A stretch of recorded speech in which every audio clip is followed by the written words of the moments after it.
and I'm not. I don't know how to do that. But my name is Catherine, and I'm part of CPE. I'm part of HLSU, and I'm also part of the Women's Center. So if you're interested, let me know. So this is being taught through the Center for Christian Education. Elizabeth, do you want to talk a little bit about CPE for those who don't know? We can do it at the end if you'd like. Okay, then that's fine. Alright, and so then before we begin, I kind of want to get a feel for who's in the room. So I'm going to do an annoying icebreaker, which is just go around and say your name and say what brought you to a Chicana Feminism class, because I'm super curious, and what you know about Chicana Feminism, if anything. And also if you read, because that's important. Okay, so I'll start with you. I'm Juliana. I'm actually here because it's an event for Global Pathways, and I do not know anything about Chicana Feminism, and I just got the document up because it was loaded in my house. Okay. I'm Whitney, and I did read the document, and I'm here because I know nothing about Chicana Feminism, and I'd like to learn more. I'm Kirsten. I read the document, and I've read Colonize This and some of the essays in there had to do with Chicana Feminism, and I'm here so I can learn to be a better ally. I'm Claire. I knew nothing about Chicana Feminism, and I'm really excited to learn about it. And also it's a Global Pathways event, so I can reflect on it as well. I'm Jessica. I know a little bit about Chicana feminists, just being a feminist and coordinator of the effort, but yeah, and then of course there's that lovely day we spent where you read me Spanish or Latina women poetry at that Greenway, so I learned a little bit about Chicana feminism then. I'm Adrienne. I know a little bit about Chicana Feminism because I hang out with Kathy a lot, but I like to learn more, so I'm here learning. My name's Elizabeth. I'm here because I'm with CPE and because I love Kathy and because I want to learn about Chicana feminism. I don't know that much, and I've read half of this, and I really wish I finished it, and I'm going to finish it after. You can finish it during, I do that in class. Okay, might do that then. I just don't want to be rude. Hey, I'm Brian. I like feminism, especially feminism within our minority culture, so that especially interests me, and I read about 4 pages. I'm working on it. Alright, hi, I'm Avinash, and I'm here because I want to learn about Chicana feminism. I'm Tom. I read the article, and I'm here because at Amnesty International, some woman invited me, so I said, well, go ahead and get outside my comfort zone and come to this. And I do know a little bit about Chicana feminism.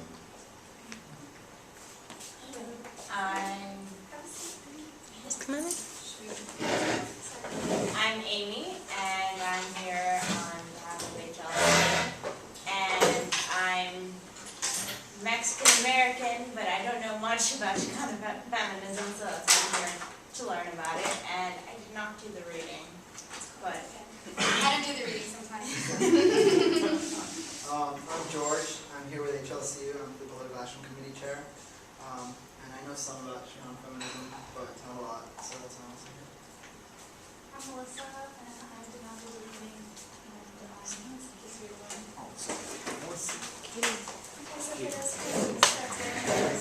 Just say your name and why you decided to come to Chicana Feminism, and also if you read. Just curious. My name is Sally. I'm starting to learn about feminism, so I thought this would be really interesting, and plus, one of my best friends is teaching it. I didn't do the reading, but I know a little bit. I'm Andres. I also know Kathy. We had a pretty good discussion earlier today, and I did do the reading. I look forward to talking about it.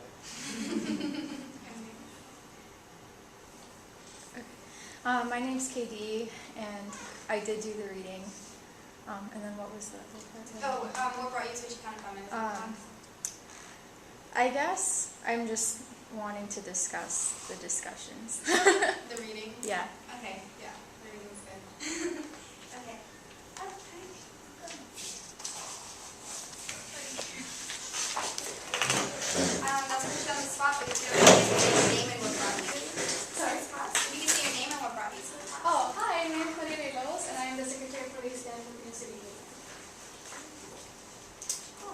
so, okay, another one. Your name and what brought you here. Can you say your name and what brought you here? Tommy? I'm Tommy. So, you're a flyer. I'm interested in feminism. Okay. Explore some pro-feminism. Okay, cool. So for the class, just a little disclaimer.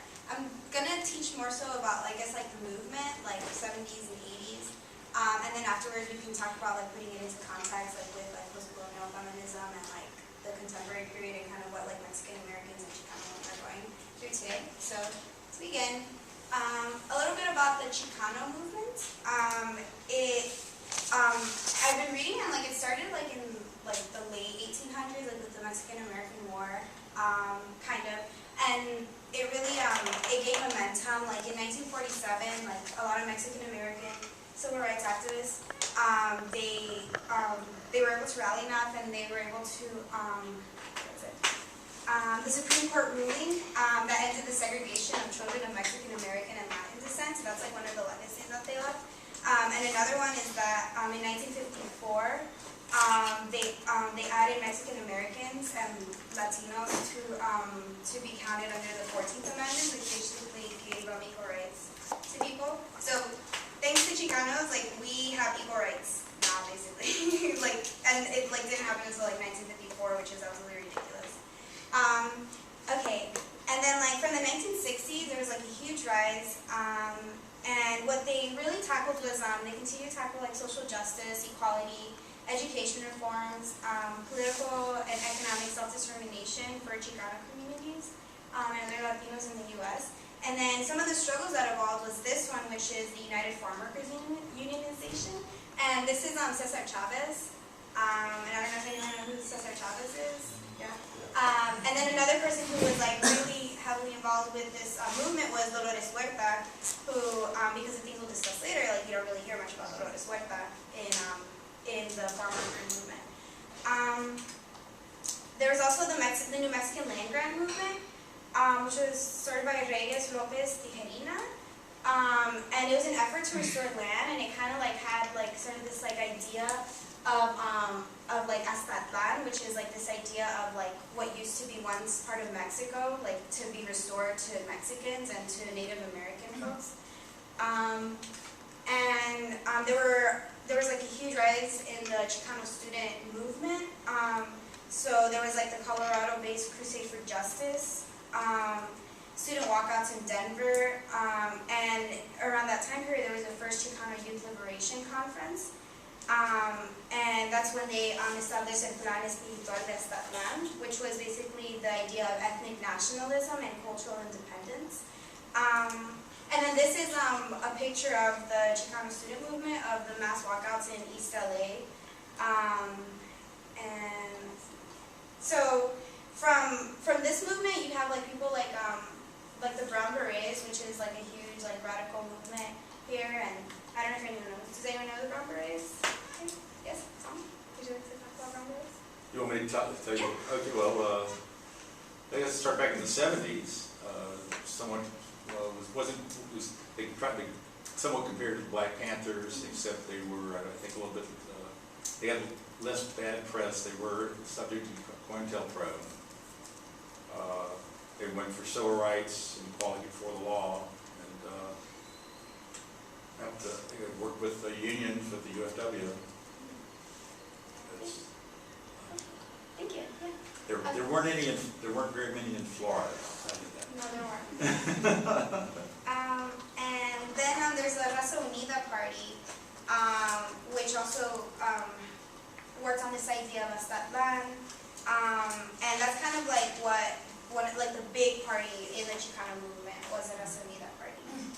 And so then like within like this movement, yes. Where were they based? Like where were they? Well, a lot of it was like in the western, in like the western part of the United States, which is Aztlan would be like what used to be part of Mexico, so like just basically everything that goes up like the west coast. Okay. Yeah. Okay. So then like within this movement, like we hear a lot about like like men in the movement, but we don't really hear about like the involvement of women. And so there was like a huge, there started to be like this huge like consciousness that arose, and there's a sociologist named Sheila Robotham, and she talks about experience of sexism in social movements that moves women to develop a feminist consciousness. Male revolutionaries, she says, are willing to accept women as partners as long as the revolution lasts. But once the revolution is over, women are expected to return to their traditions, to their traditional roles. And then that's like an idea to like to explain kind of like the move towards like a Chicana feminism. But then there's also like inspiration that they had from women in Mexican history, like indigenous women. And indigenous women in the area that is now like the Western United States and also like in Mexico, like a lot of them were run by like matriarchal societies. So like we're looking at that and how like imperialism kind of brought in patriarchy, and then you have like these systems of patriarchal oppression. Also, Sor Juana Inés de la Cruz. Does anyone know who Sor Juana is? Sor Juana is the first. Well, she's the first feminist post-Columbian era, but like pre-Columbian era she wasn't because there were other feminists. But so Juana Inés de la Cruz is like one of the first feminists of the Americas, and she was a nun, and she gave up her like sexuality and her opportunity to get married because she chose like books, like she chose to like just knowledge and be like an intellectual, and it was like during what time era was that? Like the Viceroy in Mexico, so like the era where there was a lot of like Catholicism and Catholic like patriarchy. So women, they really didn't have a place, but Sor Juana like made a place for herself as a nun, and she became a nun just so that she could have that place for herself. And she wrote a lot, and she became one of like the biggest like writers of that time period. And then women in the Mexican Revolution as well. There were a lot of women such as Hijas de Cuauhtémoc. And then women in the early Chicano movement, and that's like looking back at like people like Dolores Huerta, who gave like a huge contribution to Chicano rights. Okay, the Chicano movement like developed. It relied a lot on like a Chicano family structure. So seeing the family as a source of cultural and political resistance to various types of discrimination experienced in the U.S. And because it focused on like this family structure, it really had like an emphasis on gender roles. So an emphasis on like, you know, women and how they operate within it. But a lot of these women that were developing these feminist consciousness, they were like, they were not down with that because they would live like the racism outside of it, and they would experience the sexism within it. And so then we have this quote by Ana Nieto Gomez, who in reaction to this idea of women, you know, operating within these family structures, she says, when the woman was conceived, it was not predetermined that she was going to be barefoot, pregnant, and tied to a stove. So that idea that women are not to be confined to this idea. Okay, and that's just like a little painting there. So this like talks a lot about, I guess, like women started like seeing like the intersection of like of their identities, of their intersection of their identities with like how they live in American society in regards to their class, their race, and their gender. Does anyone want to talk about intersectionality? You're looking at me. If you want me to, I can touch upon it. I mean, if you want to. Well, it's just the idea of how everyone has different identities, and obviously we all don't have one single identity, and there's different ways in which we face oppression and different ways in which we have privilege. Cool. Yeah. Okay. I have a question. Yeah. So you mentioned earlier that women they had to deal with racism outside, and then had to deal with sexism inside their community. Is that what you said? Yeah. So they really didn't have a place in the world, like. Right, because sexism, so they face like sexism within their community and racism outside of it, and like that's like kind of like the disconnection that there was like with like the broader like feminist movement, because it wouldn't address like the racism that they faced. or just like that, how they, that they wanted to like reform like the family structure as well, but they wanted to reform the family structure so that the family structure took, made men and women kind of like work together rather than just putting like all these like duties on women. Okay. From But their did position. the sexism still happen even after they were like activists in their community, or was there still like sexism between the men and women within these progressive movements? Like today, No, like during that time. during that time period, well, that's why they had the movement so that they could fight sexism. Oh, okay, okay. So like, okay, I don't know. Okay, okay, okay.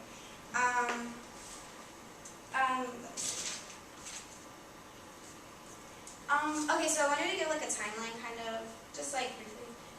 So in 1969 there was a National Chicana Student Conference, and that's when women declared that it was consensus of the group that the Chicana woman does not want to be liberated.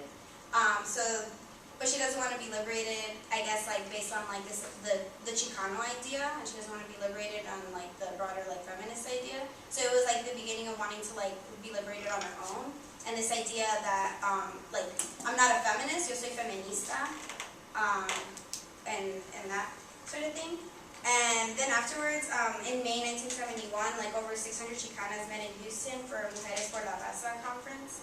And then in the 70s, what you have is you have like a lot of women that they like start, like they create like these like newsletters, and they're like working within like the academic sphere. They're working within like to like write a lot about like their Chicanism. So in 1973, you have Encuentro Femenil, which was the first Chicana feminist journal. And then you have the Hijas de Guatemala, which became also like a feminist journal where people were able to like write about their experiences and their different forms of identities and feminisms. So then you have like in that era is when you have like people like Ansaldúa and Moraga, Nieto Gomez, Mita Vidal, Marta Cotera, and all these people that are like writing about their identities within Chicana feminism. And so then like going into like the actual feminism of it, a few questions for like the group here is that, is feminism a Western consciousness? Like, can it exist outside of like the West or outside of like Anglo culture? Question. Yes, right. I do believe it can exist outside of Western culture, but it, of course, have to take on like a different role, such as Chicana feminism. Like, it'd totally be different, but it'd still be feminism.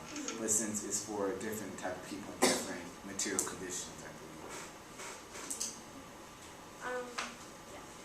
And then the other question is that like cultural nationalism, so the cultural nationalism and this idea that the family structure is what like sustains this cultural nationalism as Chicanos, can that work, can that operate like with feminism as well, with this idea of like of women not being confined to their gender roles? Yes. I don't think it can be reconcilable at all, because most cultural nationalism kind of goes against the ideals of feminism.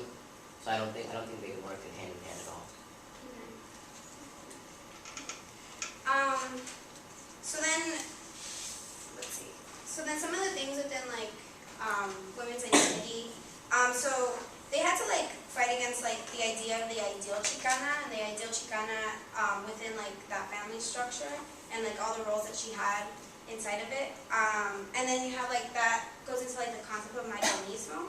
And I don't know if anyone knows what Marianismo is. Anyone? Yes. I wasn't going to explain, I just know it because of the book you're lending me. Oh, yeah. So Marianismo is like this idea of like the woman being venerated for her feminine virtues of purity and moral strength, and it's like the idea of like the Virgin of Guadalupe. So it's like if anyone here comes from like a Latino culture, like that's something that's really held to a high standard, is like being this like virtuous woman who also like sacrifices a lot, kind of like the Virgin Mary. And then it creates also like this virgin whore dichotomy. So like you're either like the Virgin Mary, or you're like this other person I'm going to talk about, which is like La Malinche. And so then it also, when I go into like La Malinche, if you're like not like part of Marianismo, if you're not like the Virgin, then you're seen like a traitor to your culture. And that was like one of the things that like really caused like a rift between like within the Chicano movement and like Chicana feminists, is that they wanted to have this, they assumed this like this feminist idea, but it was seen as like an Anglo-Western idea. So machismo is seen as a cultural resistance to discrimination. That's how it was seen within it, and that's what justified machismo. And machismo is basically like male dominance and male dominance basically. But Chicanas were like, no, that's not the source of our national pride. That's not like how we. That's not the answer to fighting oppression in this country, and it's not an answer to fighting imperialism either, because that was like one of the ways to justify it was that it was like another force fighting another. So then, like La Malinche, if you don't know who she is, she is an Aztec noble. She was an Aztec noble during the conquista of Mexico, and she was the one who, according to history, helped Hernán Cortés, who colonized Mexico, who helped him, who was like the translator for him, so kind of helped him colonize. So because she did that, she's seen as like the traitor of like Mexican culture, because she like led the hand to like imperialism. So she's also seen as like a kind of like a symbol of like sexuality, because of this relationship that she had with Hernán Cortés. So then if like a woman is disobedient, she's seen as like a malintzen, or like la malinche.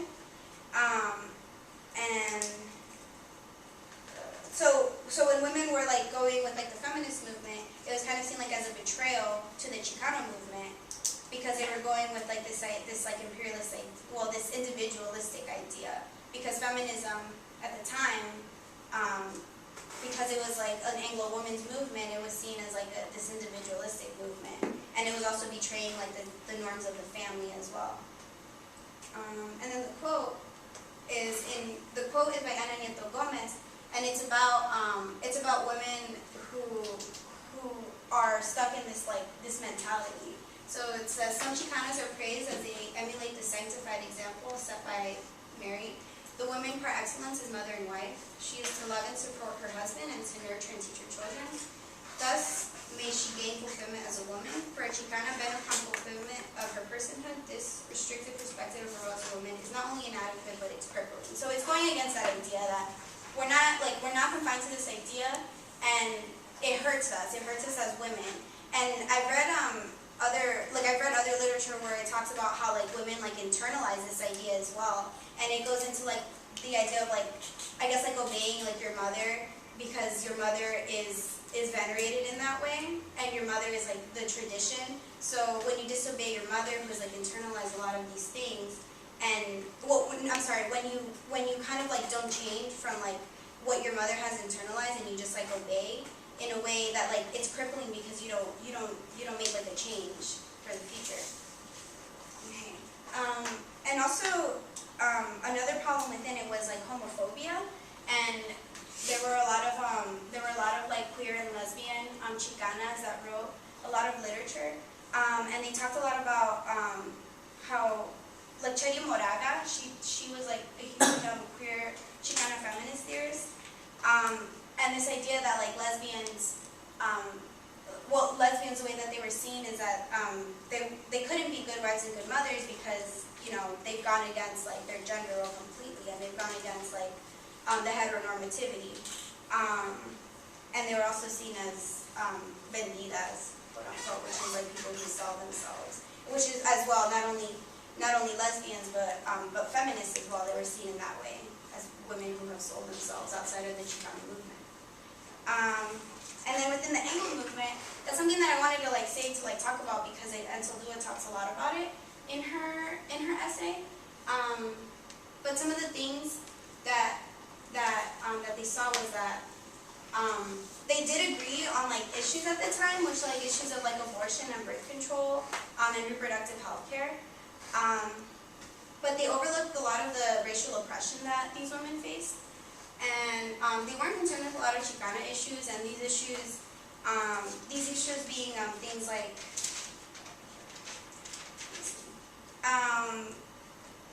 farm workers' rights, welfare rights, being like undocumented, immigration, and prison rights. And there were also reports of them being like exclusionary, patronizing, and racist.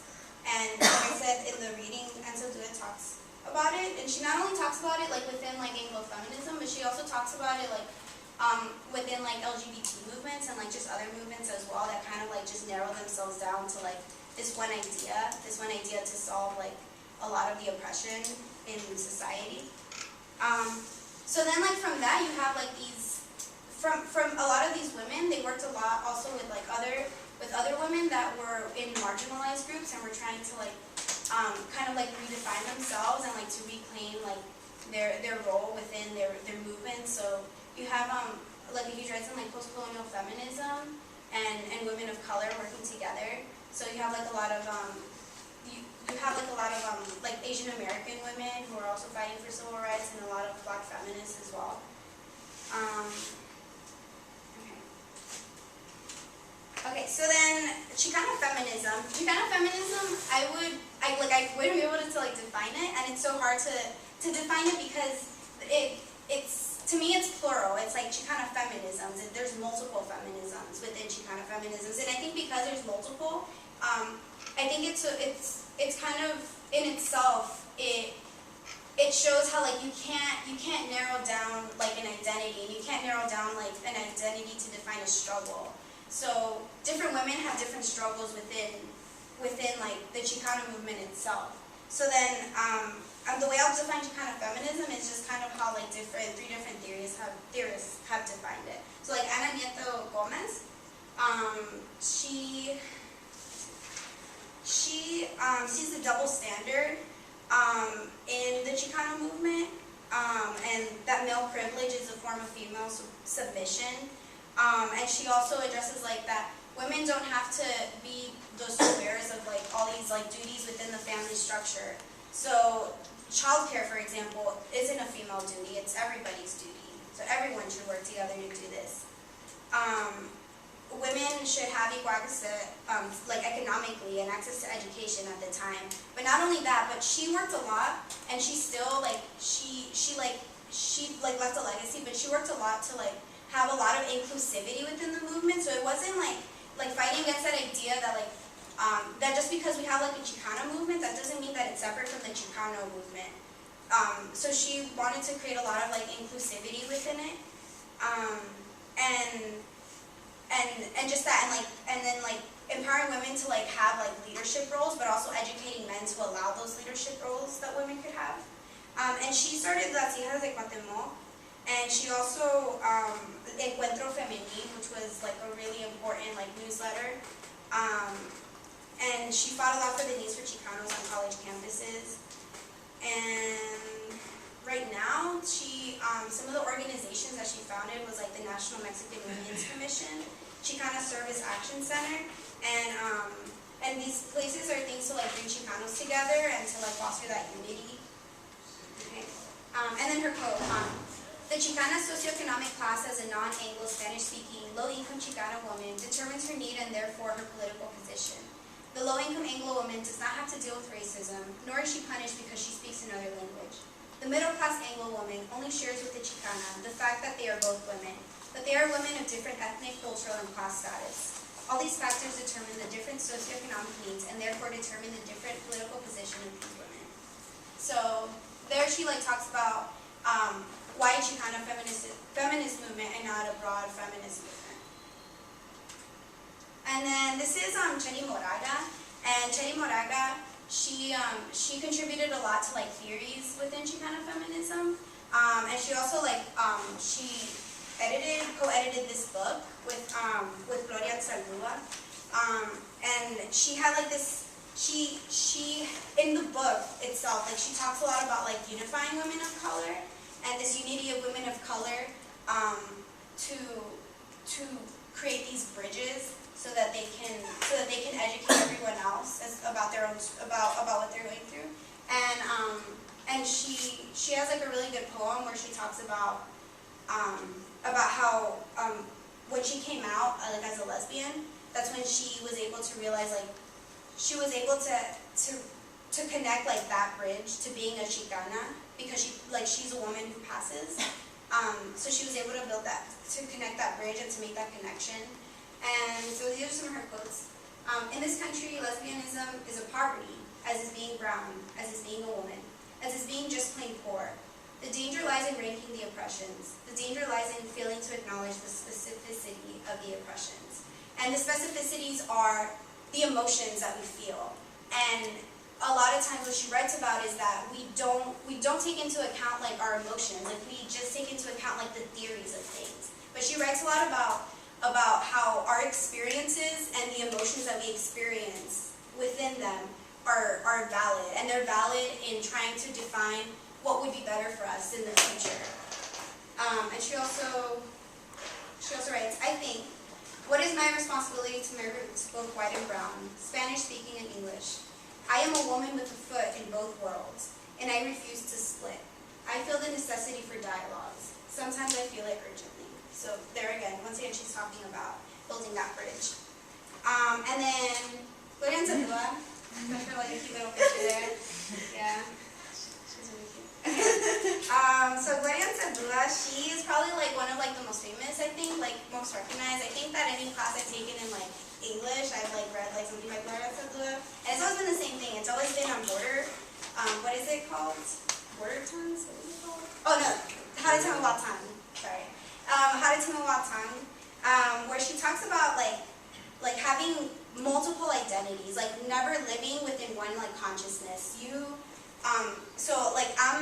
So if I'm Mexican, and so I can be Mexican, I can be Mexican-American, I can be Chicana, I can be American, I can be a feminist, I can be a lesbian, all these things, but I'm never just one thing. I'm always all of them all at once. And the same goes for language. She talks a lot about language, about how we all speak different languages, and then she talks about how like within like even like Latino culture, like people who speak with like a Chicano dialect are like discriminated against, because it's completely different.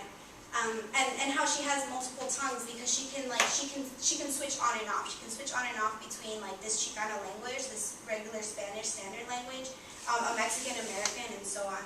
And she also talks about a theory about borderlands, about being like historically and geographically situated in the U.S. Southwest. Creates this metaphorical borderland that encompasses the lives and desires of those marginalized by the powers within the U.S. society. So like the borderland of being someone who is a Mexican-American immigrant, it lives like within like our experiences every day. Okay. And from there, I kind of want to move on to like the reading, if we can. And then like another thing that I forgot to mention is that like Chicana doesn't mean like Mexican-American necessarily. Chicana, in the sense that we're talking in here, it derives from something that's derogatory, but then it was like reclaimed for a political social movement. But just because you're Chicana, just because you're Mexican-American doesn't mean that you're Chicana. Okay, and yeah, that's like one of the disclaimers. Okay, but if you want to like talk about the reading, yes. Now what is Chicana mean? Chicana? Chicana comes from. Hi everybody, how are you doing? Hello, sorry.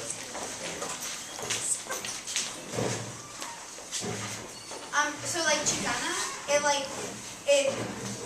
I've read like various like different like origins of it, and one of them is like that it comes from like Mexica, like from like the indigenous term for Mexico. But then it was also used like in a derogatory sense for people. But Chicana is just like the Mexican-American identity in the U.S. So does Chicana and Chicana mean the same thing? Chicana and Chicano? Well, Chicana is just like the feminine. So they mean the same thing, just the feminine side. Chicana and the masculine. Right. Right. Yeah. Yes. What was the feminist name before? Cherry Moraga. Cherry Moraga. Okay. CH. Let me make sure I spell it right.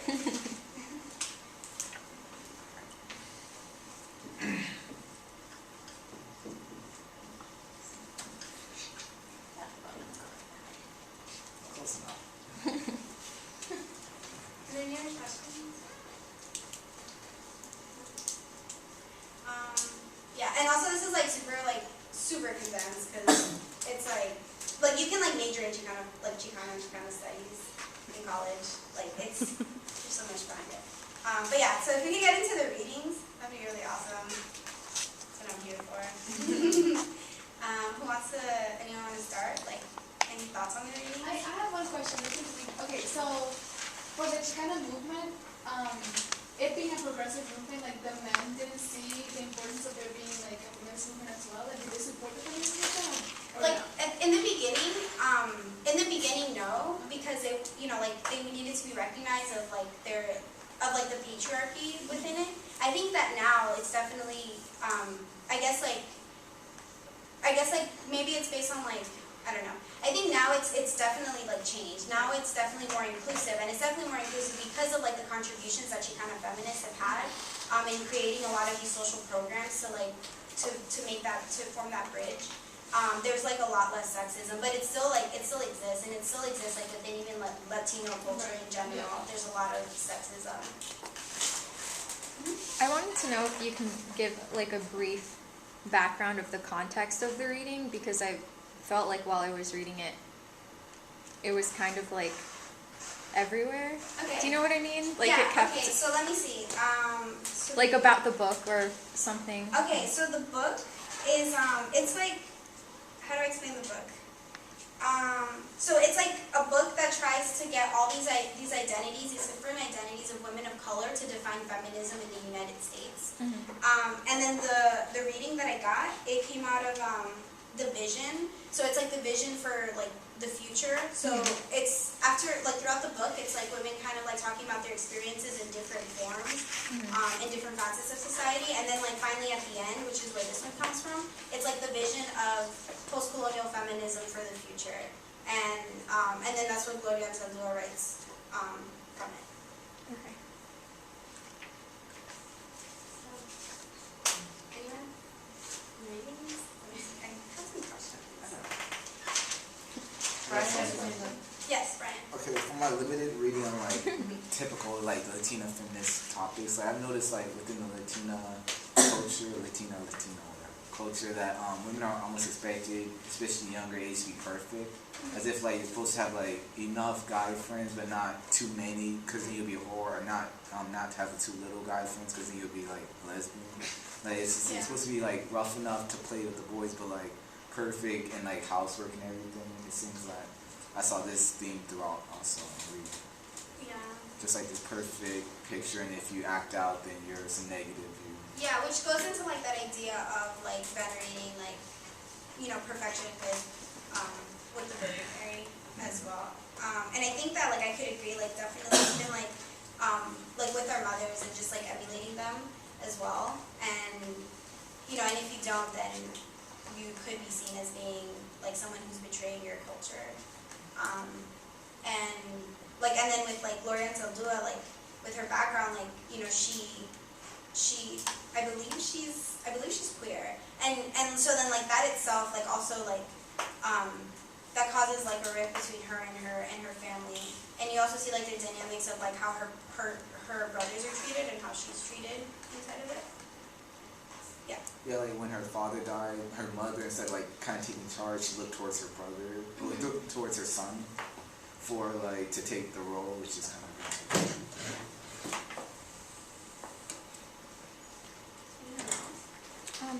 I guess reading it, because I'm Spanish too, so I just sensed, obviously it's Chicana feminism, so I sensed like some nationalism in it, and then I guess like my critique of it was that I think any type of national egoism is detrimental, like in my opinion, not saying that it's, I'm not speaking for anyone else, but I guess like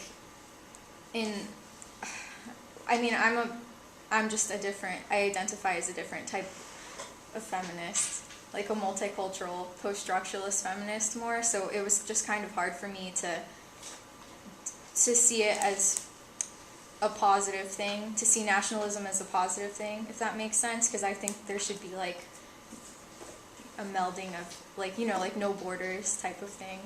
So if anyone. Yeah, I would agree that there were parts of the essay, I feel like it was sort of evolutionary, and she kind of is really trying to, she starts at her core and tries to express herself and understand herself in the context of society. So if you notice, like at the beginning, it starts with a lot of things like close to home and internal, and it starts getting further out, and I think towards the end she really comes to the idea or realization that all of these movements are universal, and that they kind of are one, you know, but I guess it is interesting to think about, like, well, if you I guess zoom in even more, you know, the dynamics of nationalism, how does that play in that?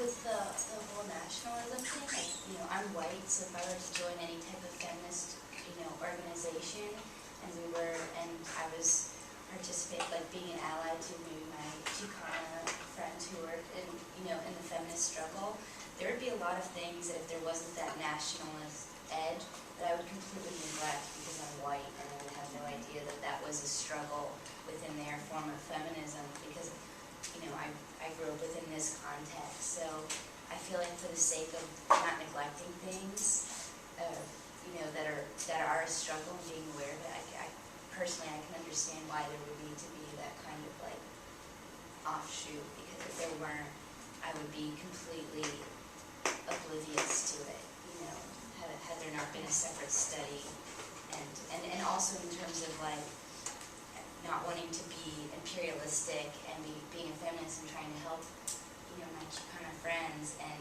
imposing, like, you know, overstepping the bounds and kind of, I don't know, squashing the culture of it as well, because that's like it seems like even for the women itself, like what you're talking about, it seems like such a tight rope walk, and you don't want to completely smash things, but you also want to, Yeah, I agree. Like, it would be ideal for the feminist movement to be like nationally, like nationwide, like worldwide. But we have to take into account that it's very different to be a feminist in this country than it is to be, for example, in Venezuela, where I'm from. It's not seen as a positive thing to be a feminist at all. So we have to keep in mind that it is very different to people who just feminism the same way.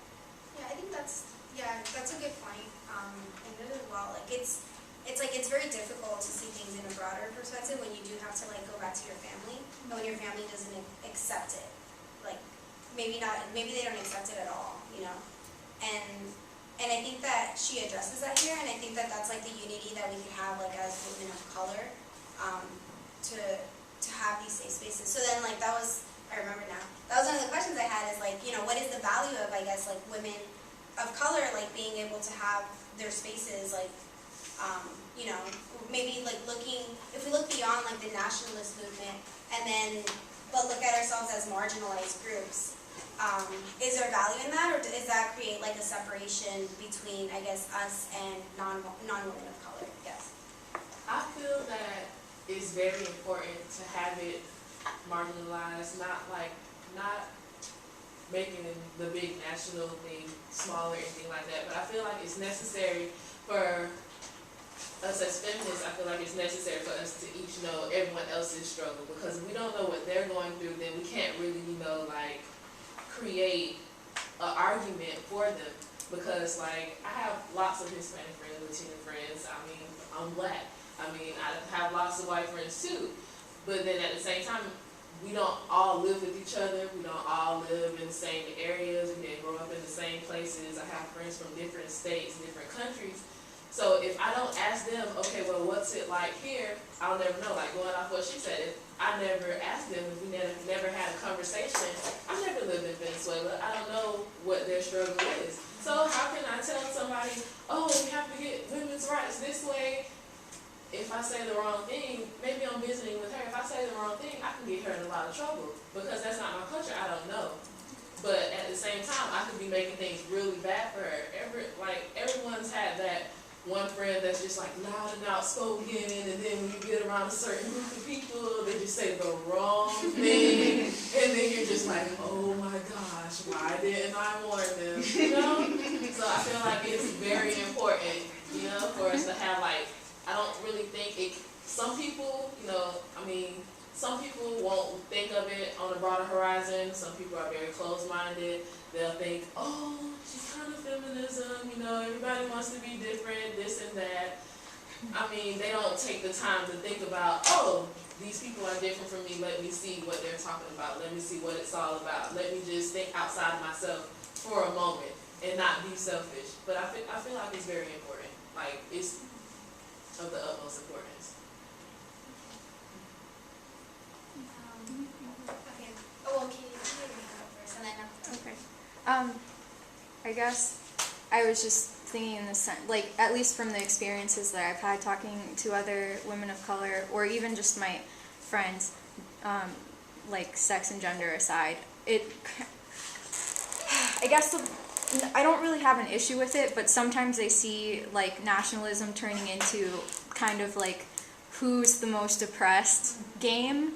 You know, like, well, like, you know, like, I'm African-American, okay, well, I'm Spanish, okay, well, I'm Latin-American, and it kind of turns into this game of, like, let's see whose, like, intersectionality makes them the most oppressed, and I kind of see that not as a positive thing, because you shouldn't be competing about, like, who's the most oppressed in your group of friends. So I guess that's, like, kind of something that I've experienced that I think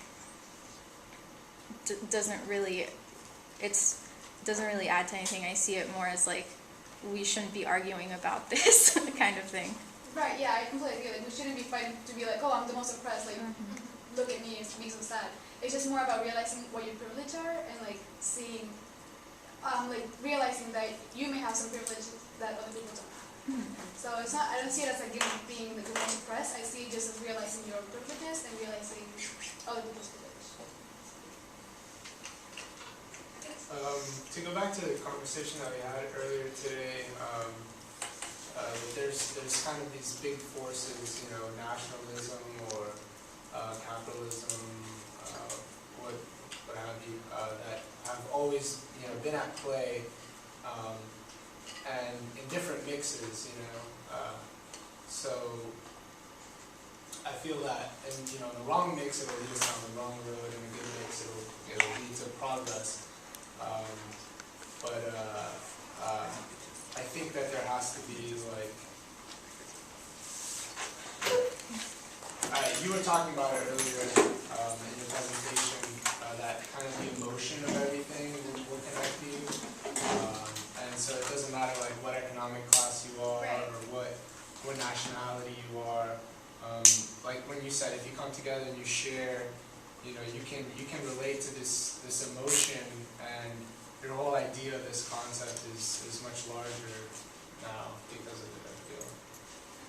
I definitely agree. Like, and at least, like, in this book, it's what I've gotten is that, like, is that dialogue. You know, you hear it all the time, but it's, like, so important because if you can connect on that emotion, you know, like, if you face a certain oppression, it's not that you're ready for the oppressions necessarily, but if you can talk about them, and then you can say, like, okay, this is how I face a struggle, and then if you face a struggle as well, if you can connect on, like, a certain value, then maybe you can, you know, then maybe you can relate to what you're experiencing. Something that I liked about this excerpt you had us read is that she kind of did address the fact that there should be a game of oppression, but also the point that, and you mentioned this too, that you can't be theoretical, it has to be emotional, it has to be personal, because you need to, like, in order to be a good ally and to actually have people join the movement and stay with it, you need to make it personal and understand what they're going back home to and stuff, and that's kind of like an issue, like, to relate to something that I've been learning more about is, like, this psychology, you know, it's very westernized, and it's, you know, okay, these theories are a starting off point, but when you focus so much on theory, you neglect so much, and that's why a lot of people of color in the United States and people abroad don't turn into a lot of like formal mental health care because they think it's, it doesn't include them. Because they don't know how to really communicate these And misdiagnoses things. them. Oh yeah, absolutely. And it just, I don't know, I just see a lot of like overlap sometimes. Theory is awesome, that's cool, you can jump off from that and gain a lot. If that's all you focus on or make it like, the end all be all, you aren't really helping anyone. You're just shooting the shit. Does anyone else have anything?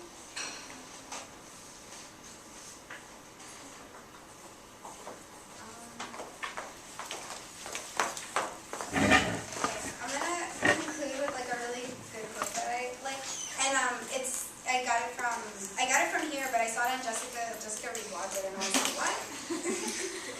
I gotta find it first.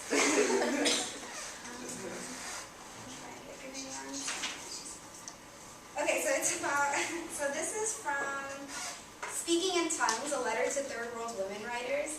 Gloria Anzaldúa, another thing that I like about her and that I can really relate is that she really found a way to like just have like a lot of like freedom by being like really defiant in the way that she wrote. Like you read her stuff and it's really intense. And she's like not afraid to be that way. She's not afraid to like just tell you everything that she feels and everything that she's going through basically. And I really think that she challenged a lot of feminist thought in that way, and a lot of racism and everything, being like super unapologetic. And I think sometimes I'm a little unapologetic about certain things. From her? Sorry? What are you gonna raise from her? This is from Gloria Anzaldúa. There are some bad words in it, and that's why I'm reading it. Okay. So, like I said, it's from this book, and it's from an expert. Did I say it? Speaking in Tongues, a letter to third world women writers. And it's about being a third world woman writer. And it says, the third world woman revolts. We revoke, we erase your white male imprint. When you come knocking on our doors with your rubber stamps to brand our faces with dumb, hysterical, passive puta, pervert. When you come with your branding irons to burn my property on our buttocks, we will vomit the guilt, self-denial, and race hatred you have force-fed into us right back into your mouth. We are done being cushions for your projected fears. We are tired of being your sacrificial lambs and scapegoats. And that's just like an idea of, if you didn't read Gloria Anzaldúa, that's like an idea of how she is. She's just like a badass bitch. And she's basically like, in it she just says like, she has like that intersection of like, it is about like patriarchy, but it's also about like white racism and like white patriarchy. And she's basically saying like, fuck you, like flat out. So yeah, if you ever want to borrow the book, I might lend it to you, I'm not sure. Yes? Is the presentation over? It is over. Okay, well, I would like to mention a few things. CP brought